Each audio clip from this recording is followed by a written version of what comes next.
Boa tarde a todos. Voltando agora para a nossa segunda fase, né, da tarde de hoje. E agora vamos com um painel Envelhecimento e Cuidados. Estudo sobre os cuidadores familiares de pessoas idosas. Para isso, vamos convidar a gestora do Itaú Viver Mais, Ana Fontes. Seja bem-vinda. E a coordenadora de projetos de pesquisa da SEBRAP, Priscila Vieira. Bem-vinda, Priscila. Para fazer a mediação da nossa conversa aqui, eu chamo Dorian Lacerda Guimarães, conselheiro do Mastercare. Bem-vindo.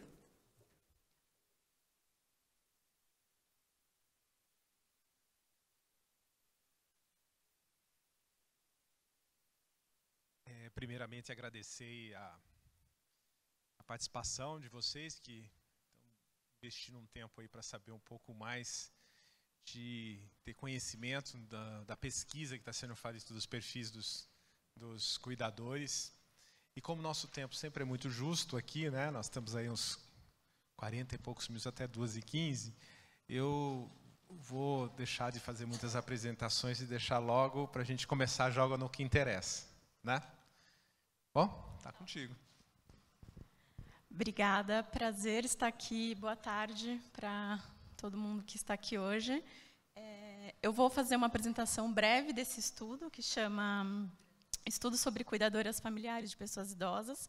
Eu sou Priscila Vieira, pesquisadora do SEBRAP, eu sou socióloga. Então, é um estudo que vou apresentar essa realidade do cuidado familiar de pessoas idosas por esse olhar das ciências humanas, né, da sociologia, que é o meu lugar. Pode ser. Mas eu vou só falar uma coisinha antes de começar efetivamente ali, que eu acho que agradecer a oportunidade de estar aqui falando sobre isso com outro público, diferente do público para quem eu já apresentei esse estudo antes, que eu acredito que aqui temos pessoas que vivem essa realidade também do cuidado, né? Talvez não do cuidado informal, do cuidado familiar, mas talvez de um cuidado profissional, né? De um cuidado formal, vamos dizer assim. Então, acho que tem muitas questões que dialogam com a rotina de quem trabalha como cuidador, como cuidadora. E aí eu vou fazer uma fala, apresentando rapidamente alguns resultados, depois a gente abre para perguntas, se possível, ou não sei, mas, de toda forma, o debate com vocês pode ser bem-vindo, eu agradeço já de antemão. Acho que a gente pode começar, então. Vou fazer uma pequena fala assim, de introdução, né, o que a gente está considerando, o que eu estou chamando aqui de cuidador familiar. É a pessoa que assume a responsabilidade pelo cuidado de um parente idoso que tem algum grau de dependência, alguma enfermidade, ou seja, uma pessoa com deficiência. As tarefas, enfim, envolvem uma série de tarefas, né, mas algumas como administração de remédios, higiene pessoal, alimentação, locomoção e administração financeira, entre outras, né, essenciais à vida dessa pessoa idosa. E aí eu vou fazer aqui pontuar aqui um dado, né, um estudo que a gente usou para se apoiar.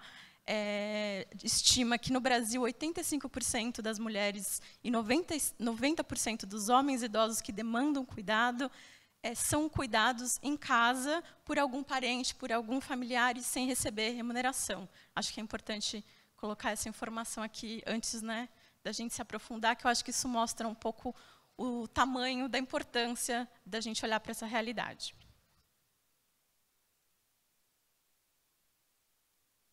Convidar mais uma pessoa para fazer parte Claro. aqui, ok? Então, vindo de um painel principal até a nossa sala, eu convido a fundadora da Ruby Longevidade, por gentileza, suba ao palco, Márcia Vieira.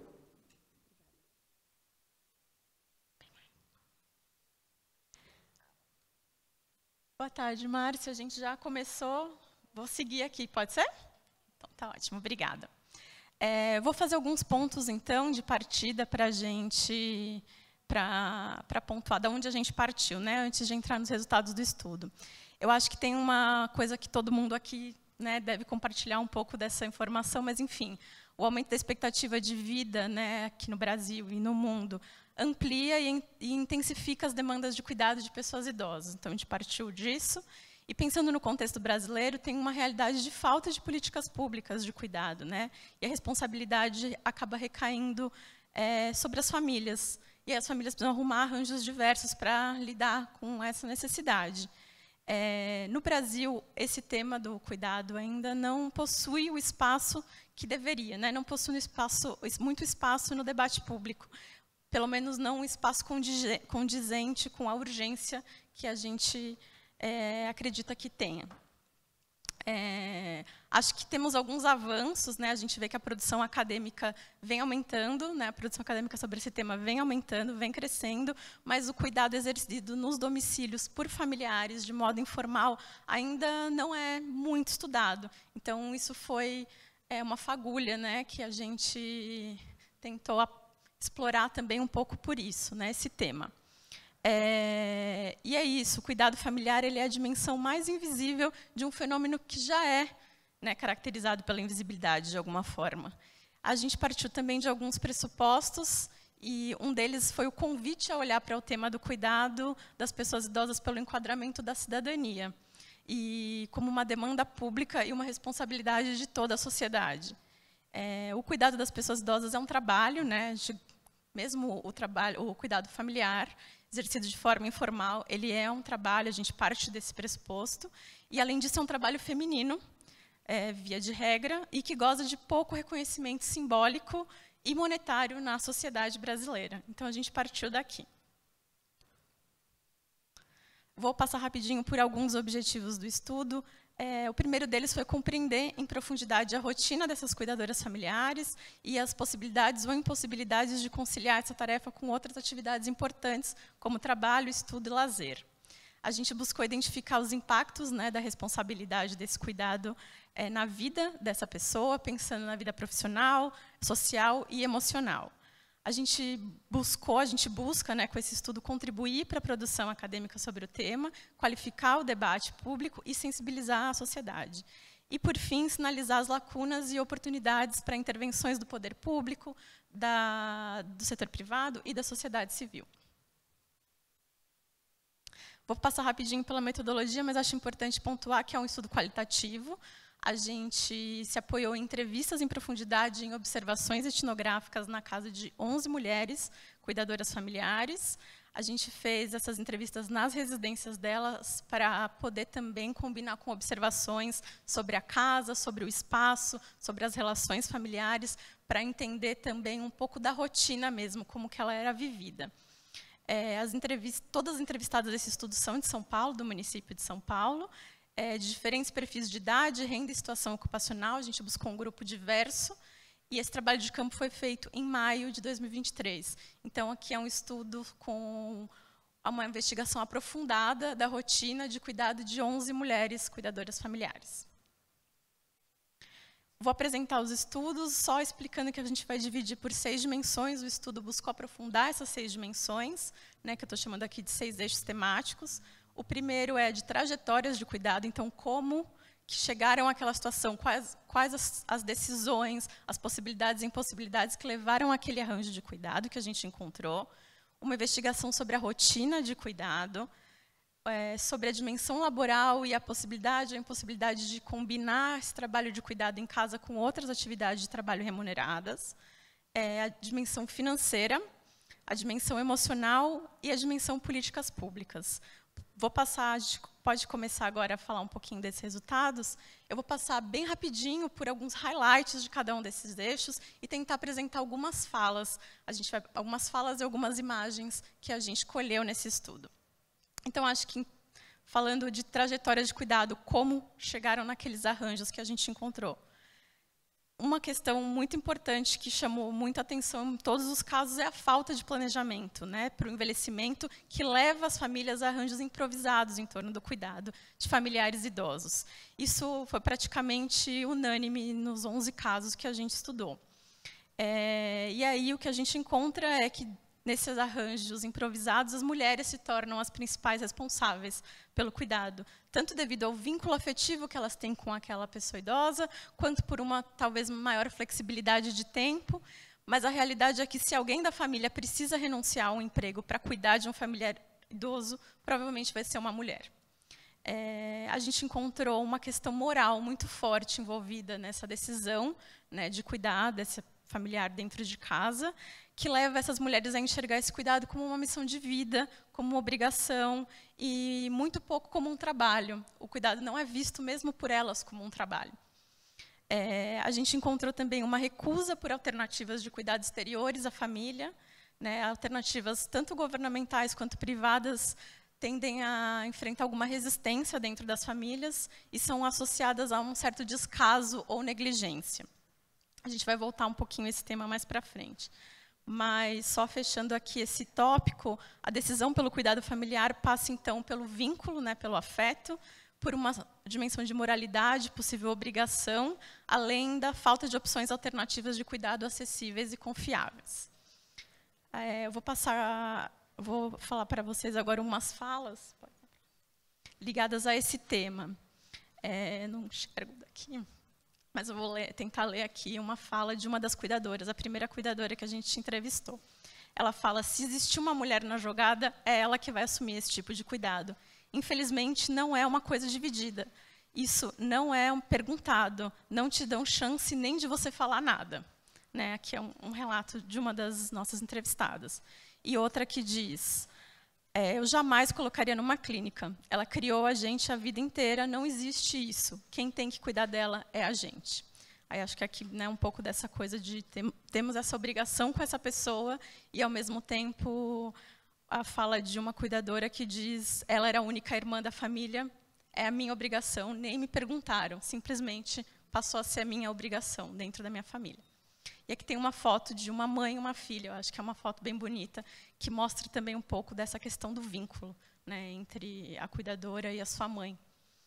Podemos passar para o próximo. Falar um pouquinho da rotina do cuidado.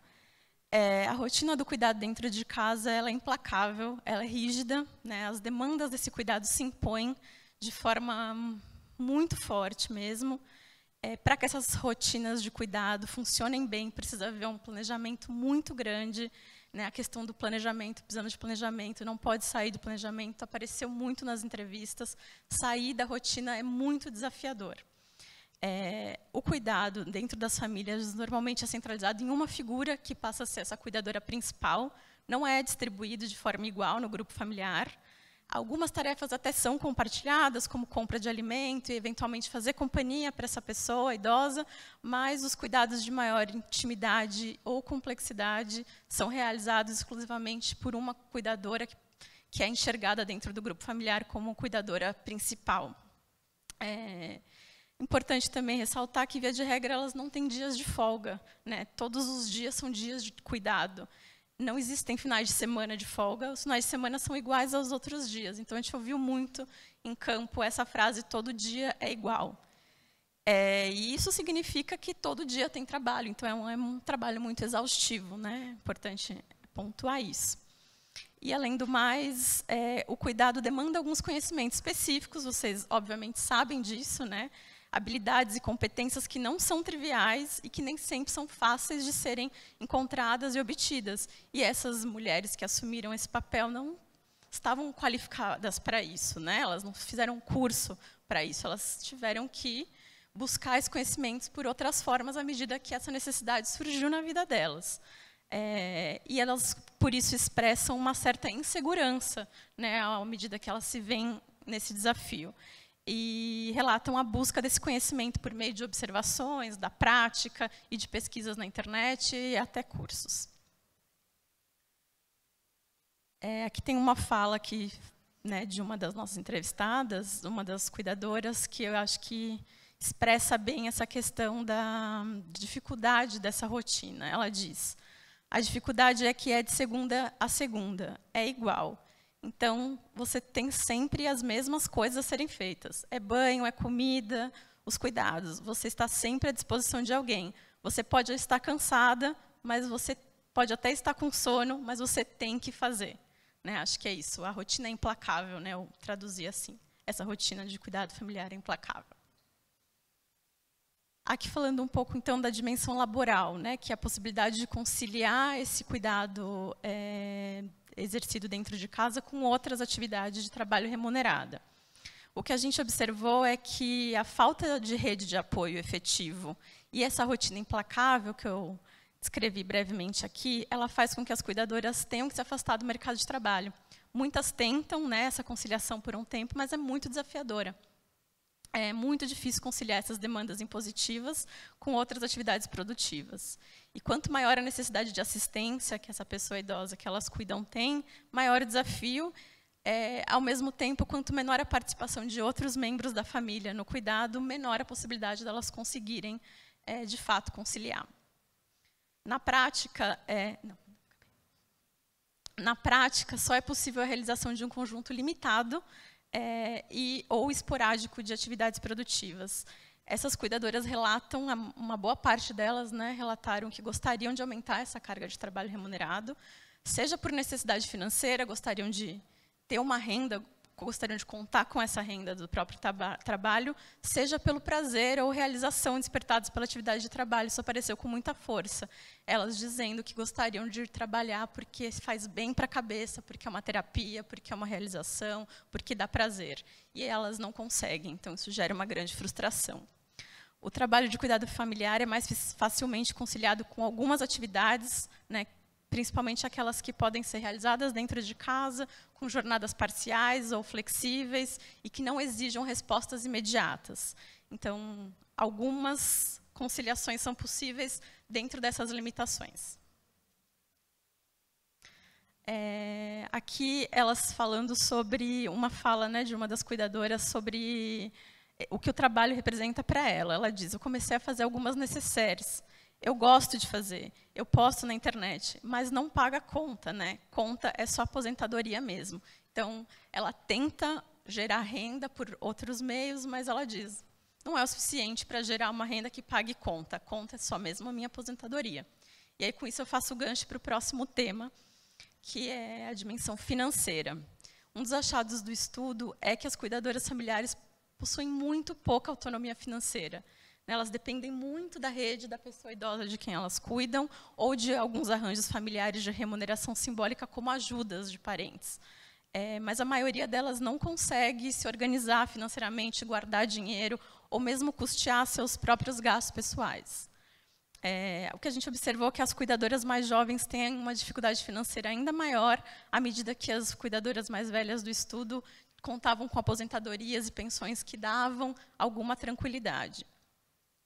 E um outro achado muito importante do estudo é que a renda da pessoa idosa que recebe o cuidado ela é central nos arranjos financeiros de cuidado e das famílias, né? Então, aposentadorias, pensões, outros rendimentos como aluguéis e aplicações dessa pessoa idosa são centrais para aquela família. Organiza a finança da família e acaba, de alguma forma, custeando o próprio cuidado, né? Esse recurso cobre os custos do cuidado e uma parte significativa das contas domiciliares, e isso independente da classe social da família, de A a D.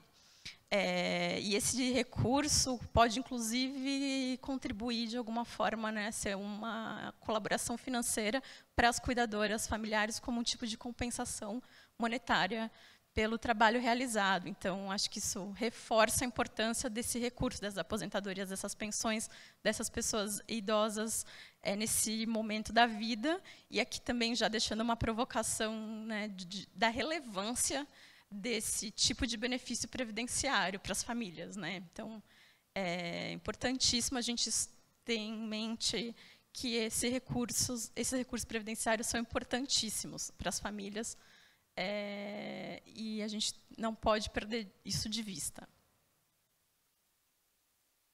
Aqui, ainda falando sobre autonomia financeira, uma fala de uma delas, ela diz, não falta, né, dinheiro, mas não sobra. Eu não tenho poupança, no momento não tenho dinheiro guardado. Aqui dizendo que ela está vivendo ali no limite, né? É um pouco essa situação que a gente observou. Outra dizendo, quando eu trabalhava, eu ganhava mais de um salário. E aí eu me arrumava meu cabelo, fazia unha. Mas fazer esse tipo de coisa não dá mais. Agora, só quando eu ganho um dinheirinho extra. Falta dinheiro para cuidar de mim.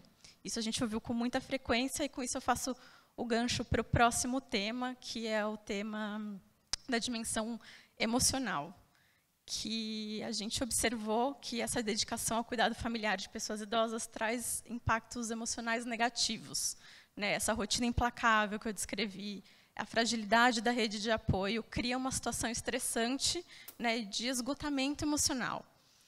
Ao priorizar o cuidado com a pessoa idosa, essas cuidadoras familiares deixam de destinar tempo para suas próprias atividades profissionais, sociais, de lazer e de autocuidado. Então, elas se deixam de lado. Essa expressão apareceu algumas vezes no estudo. Eu me deixei de lado, eu não olho para mim. E elas narram uma sensação muito grande de solidão e enclausuramento. Essas cuidadoras se sentem sem liberdade e isoladas socialmente. Isso apareceu de uma forma muito forte. E olhando também um pouco para a dimensão da afetividade envolvida nessa relação de cuidado, que é uma dimensão muito importante, é importante pontuar que essas cuidadoras, elas cuidam de pessoas com quem elas construíram memórias afetivas ao longo da vida, né? Então, acompanhar de perto o desenvolvimento de doenças, de limitações, ver esse ente querido nessa situação, abala emocionalmente essas cuidadoras, né? Gera um certo sofrimento. E elas narraram também que elas precisam lidar diariamente com um sentimento de luto antecipado. Elas estão se preparando para uma situação futura de luto. Então, todo esse conjunto, né, de elementos provoca uma realidade muito desafiadora do ponto de vista emocional e psicológico. Aqui duas falas sobre o tema da dimensão emocional. Uma delas diz: exaustão, todo mundo querendo algo de você o tempo todo. O cuidado de pessoas é exaustivo, você está sempre cuidando de alguém e você fica muito de lado. Eu penso nela como uma mãe, que eu não tenho mais, entendeu? Aí é difícil falar dela, é difícil. Então, aqui, né, um modo de representar esse luto antecipado. Já na última dimensão que eu vou apresentar aqui hoje, que é a dimensão de políticas públicas e ações governamentais. A gente buscou entender, para essas mulheres, quais seriam as políticas públicas e ações governamentais que poderiam ajudar a realidade delas, trazer mais qualidade de vida para elas e, consequentemente, para quem elas cuidam. E a gente identificou que essas políticas públicas, né, relacionadas ao cuidado para pessoas idosas, elas são escassas, elas são pouco conhecidas, isso a gente já sabia, né, que são escassas, e a gente identificou que são pouco conhecidas. As pessoas conhecem muito pouco, uma ou outra até já ouviu falar, mas não sabe como acessar, não sabe como funciona. Os poucos serviços públicos ou privados conhecidos são motivos de desconfiança por parte dessas famílias, né? Elas relacionam a maus tratos. Então, sim, tem muita distância, tem desconhecimento e tem desconfiança em relação a essas políticas governamentais destinadas ao envelhecimento e ao cuidado. E aí, por fim, a gente tentou mapear o que elas gostariam que fosse feito, né, em termos de políticas públicas para essa realidade do cuidado familiar.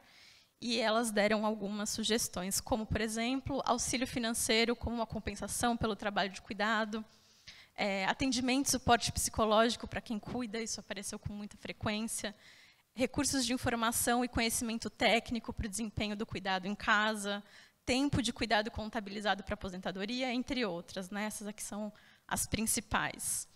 E aí passei por todas as dimensões, vou só fazer uns últimos apontamentos bem rapidinho.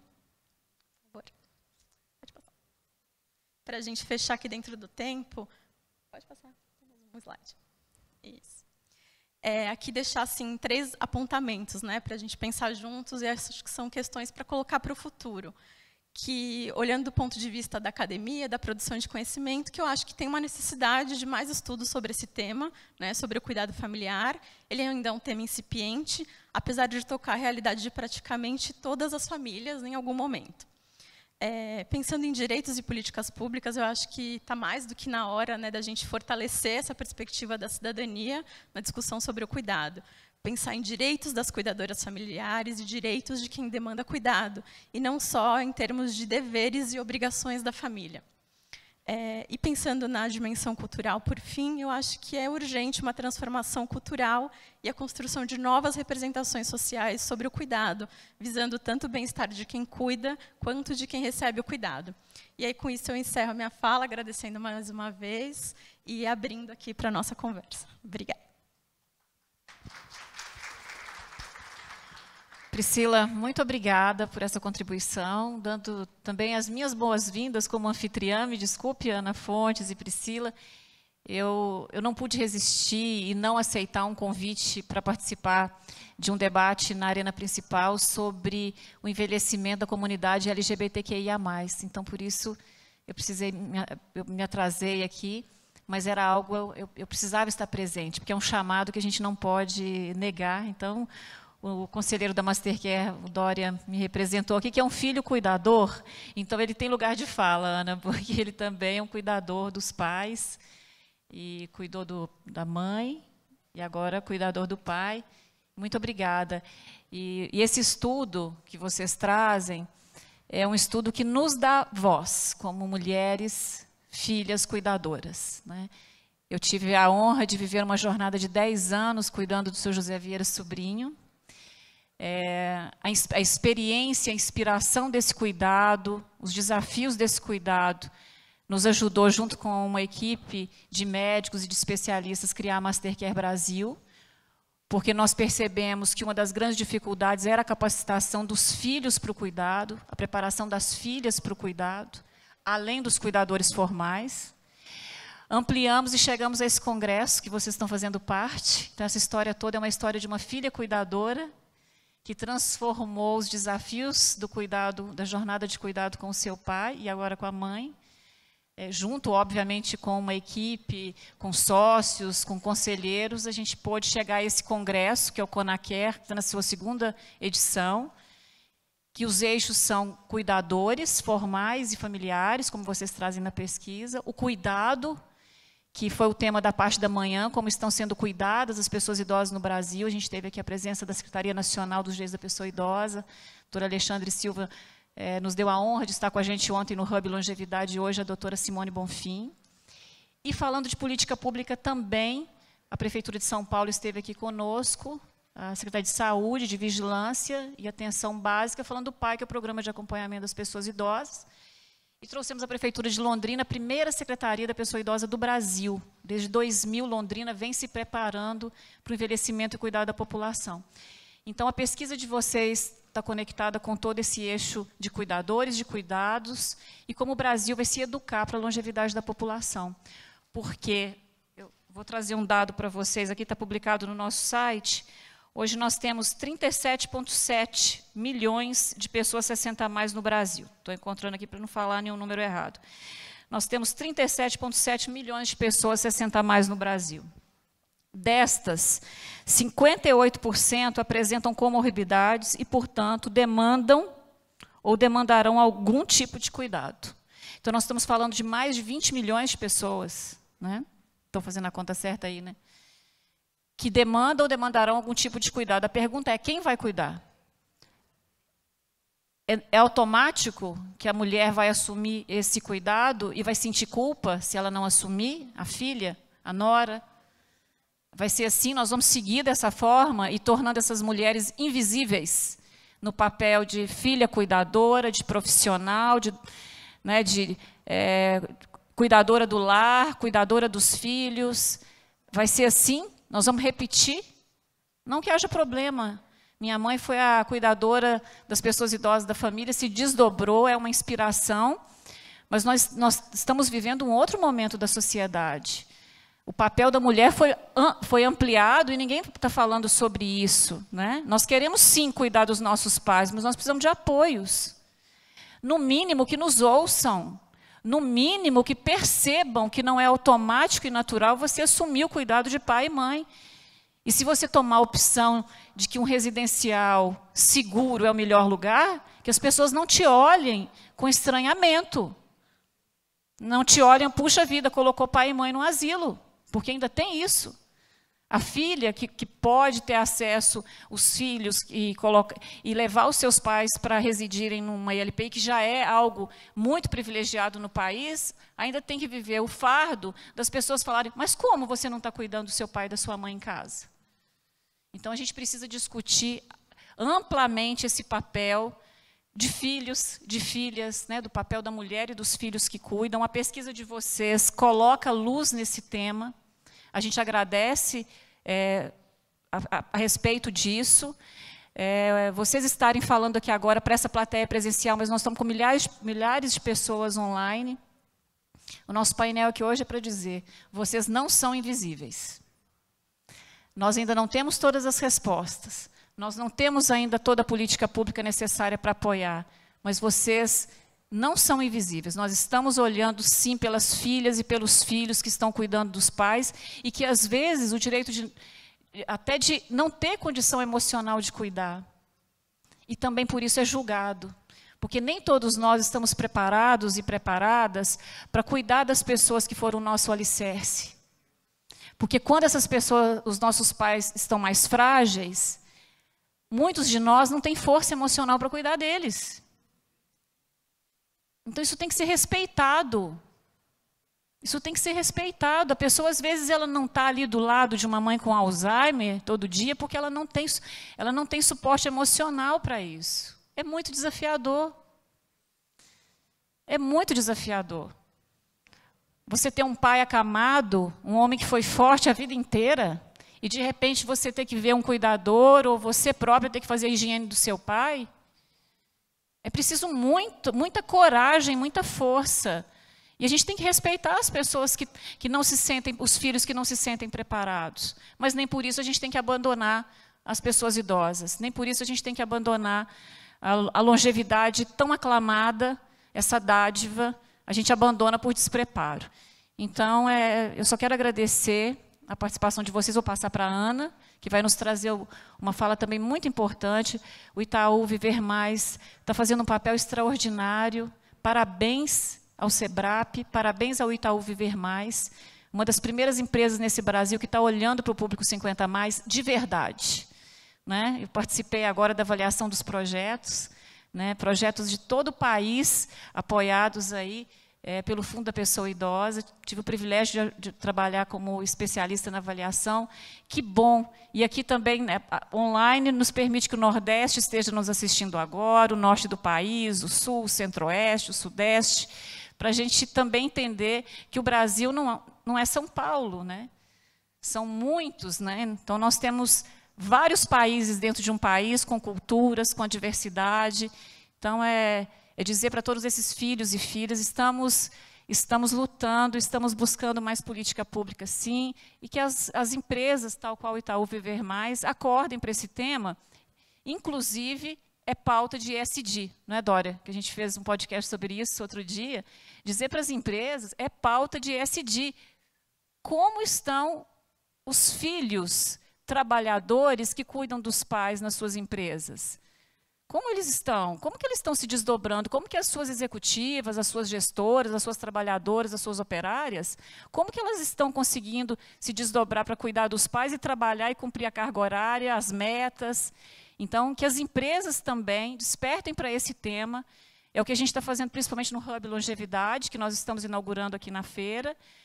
A Mastercare já fazendo esse trabalho, o Conacare, para também despertar não só o poder público, mas as empresas para este tema, para incluir na pauta de ESG as famílias, os filhos, os trabalhadores que estão cuidando dos seus familiares. Então, muito obrigada, excelente trabalho, que venham mais pesquisas, né, Priscila, sobre este tema. Muito obrigada, vou passar para a Ana. Obrigada, Márcia, pelo convite da gente participar desse congresso tão importante, né, com uma agenda de extrema relevância, dado o nosso presente brasileiro e que é um futuro tão próximo quando a gente fala de envelhecimento. O Brasil não é mais um país jovem, mas a gente não se deu conta disso. A sensação que a gente tem do lado de cá é que a gente ainda está lidando no dia a dia como se fôssemos um país de plena juventude, e não é uma realidade. Então, o Itaú Viver Mais, como uma associação do Banco Itaú, que olha exclusivamente para a longevidade, olha exclusivamente para a população idosa, tem esse objetivo de entender quais são as pautas que a gente pode fortalecer com a rede de proteção de direitos da pessoa idosa.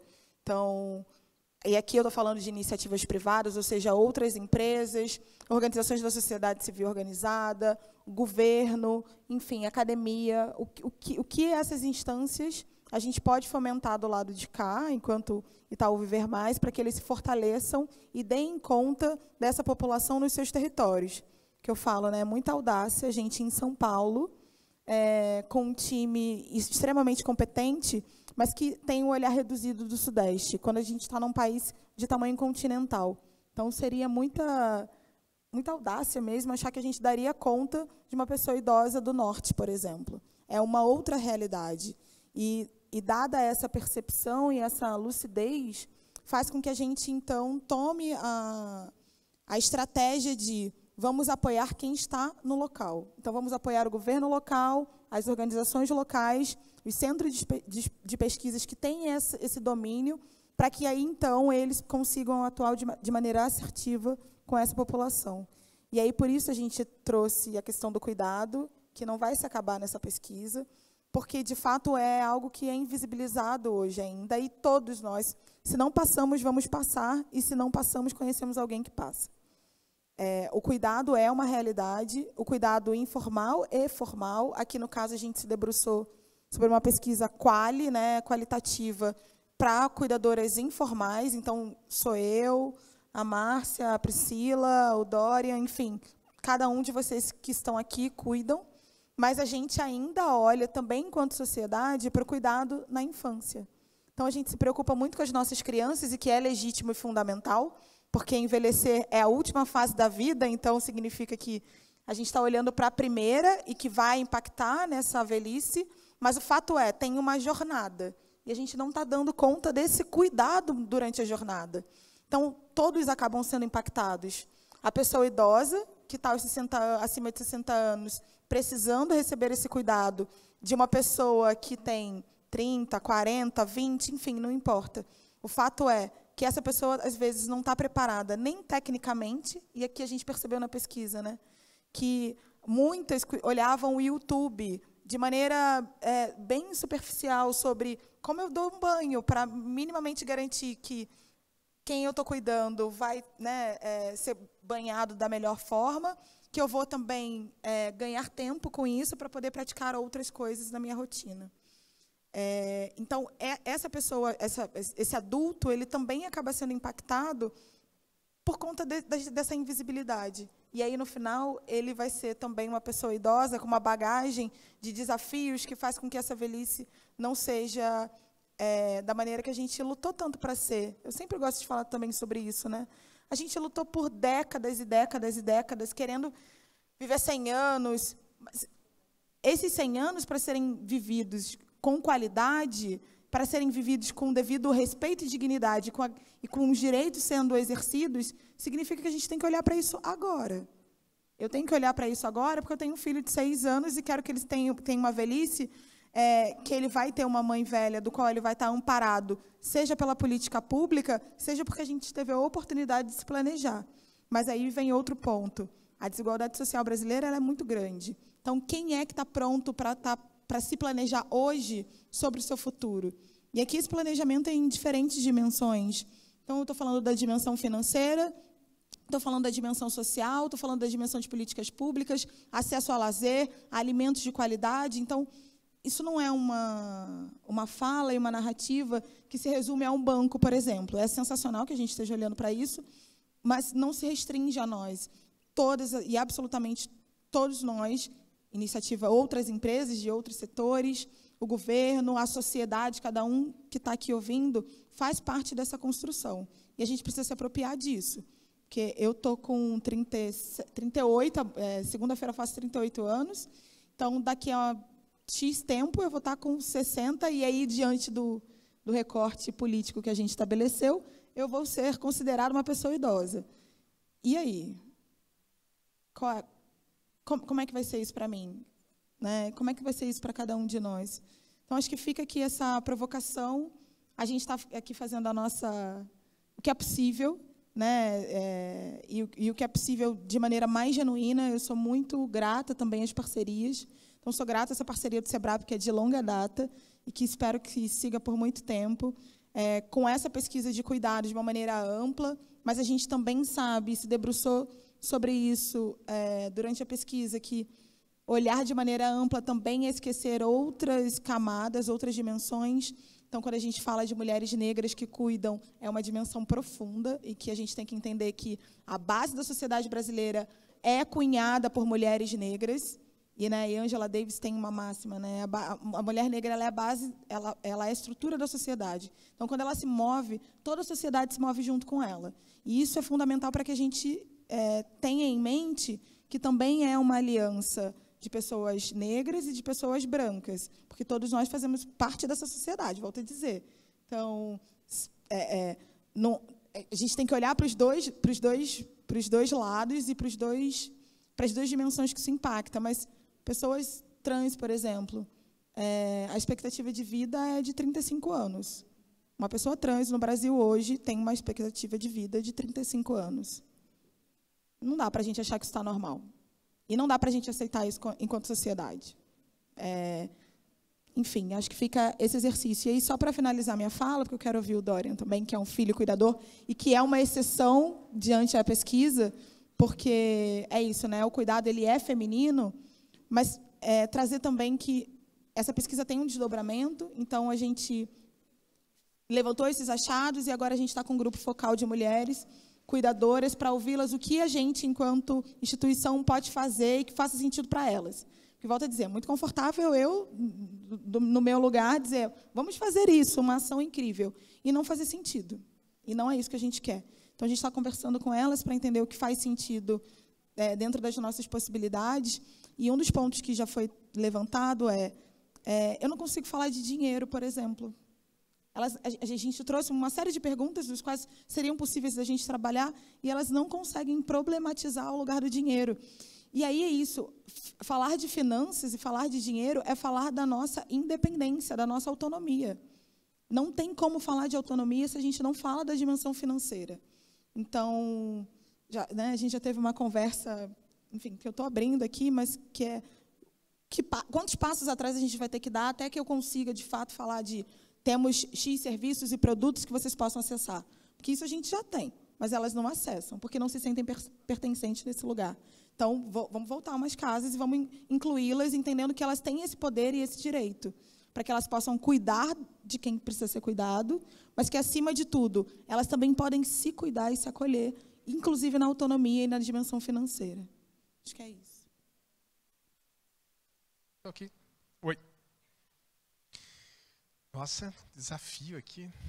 Nossa, vamos mudar muita coisa com... eu agradeço aí que vocês colocaram o seguinte, eu sou assim, a pessoa que é o que está ativo, mais ativo na família. Tenho um pai e a mãe, minha mãe faleceu há uns 3 meses, meu pai também, a gente já tem feito todo o processo de cuidar. Eu divido isso muito com a minha irmã, então é uma coisa dos dois, né? Você sabe quando a gente fala para a irmã e fala assim, pô, você podia ter feito isso, feito aquilo, daqui a pouco eu agradeço por ela ter feito isso, e não pelo que ela deixou de fazer, né? Que a gente faz isso de uma forma espontânea. E também não tenho só isso, eu e minha esposa somos assim, porque minha esposa também tem o meu sogro e minha sogra vivos, e eles também merecem já ajuda, mas uma ajuda anterior a essa. Né? Ainda eles têm suas atividades, mas eu olho e falo assim, olha, eles vão ser aqui meus pais daqui a 5 anos, 6 anos, espero que mais tempo até, né? E a gente fala assim, quando o idoso já chega numa fase de estar acamado, quando fala, como é que estão seus pais? Acamado. Para mim, um acamado é aquele que já perdeu várias funções, que ele já precisa de assistência. Então você já entende, você falou a palavra, você já sabe onde que eles estão. Falaram da emoção das cuidadoras. As cuidadoras, a gente fala assim, a gente se emociona com elas, porque elas são parte de uma emoção com a gente, de falar, de cuidar, essa história do luto, de fazer, eu tenho certeza que seja. Então já virou assim, né? É parte da família. E o que você colocou de relato, eu comprovo que sim. Mas nesse minuto que me falta, eu ia puxar um outro ponto para vocês, que é o que você falou do ESG. Acho que as grandes empresas, o Itaú é uma empresa que valoriza muito o ESG, aí desse lado social, porque era o seguinte, há um tempo atrás, quando você ia numa empresa, você lembra que alguém falava assim, seus problemas ficam em casa E agora aqui você tem que trabalhar e ser produtivo. Os mais antigos vão lembrar desse tempo, né? E depois, com essa história da conexão, do digital, a gente já falava assim que você ficava resolvendo os problemas de casa e tudo mais. Aí as empresas começaram a perceber que o colaborador, a vida dele, pessoal e profissional, está tudo junto, entendeu? Ele recebe um WhatsApp da cuidadora, ele recebe uma conta para pagar, ele recebe uma coisa, ele se comunica, virou uma coisa que misturou tudo. Aí as empresas começaram a sentir assim, eu não posso mais ficar só olhando para os meus colaboradores a produtividade, eu preciso ver ele como indivíduo. E ele como indivíduo, ele é um ser. E aí você tem que respeitar o ser, respeitar quem ele é, e a gente enfrenta cada vez mais, por isso que a gente fala do ESG, de você ter que ter um olhar além da empresa, você tem que saber das famílias. Hoje os colaboradores nas empresas, a gente fala assim, a gente conhece as famílias, a gente fala dos pais, fala dos filhos, fala dos amigos, é um espaço que se mistura. Então, a gente tem olhado, tomado iniciativa para que a gente consiga, dentro da empresa, facilitar esse fluxo entre o trabalho e esse desafio de estar tendo que cuidar dos idosos. E, olha, nós podemos falar um monte de coisa. A legislação muitas vezes ajuda e muitas vezes atrapalha. Porque quando a gente faz, a gente passa além dos limites para poder fazer quando a gente faz com compaixão. Bom, era o meu tempo. Obrigado pelo minuto e parabéns para vocês. Obrigada. E essa fala, obrigada, Dória, pela fala. Dória tem muita experiência no mundo corporativo e, de fato, a gente precisa despertar as empresas para isso. E a última fala da Ana sobre a economia, Ana, eu vou convidar para que vocês permaneçam conosco, porque nós vamos receber agora um dos maiores economistas deste país, que vai falar sobre a economia do cuidado. Olha, é uma oportunidade única. Então, nós vamos ouvir uma autoridade no assunto, falando como que nós vamos ter sustentabilidade financeira na longevidade no país e quais são os impactos da longevidade, impactos sociais e econômicos. Então, eu vou passar para, primeiro, agradecer mais uma vez. Muito obrigada, muito obrigada.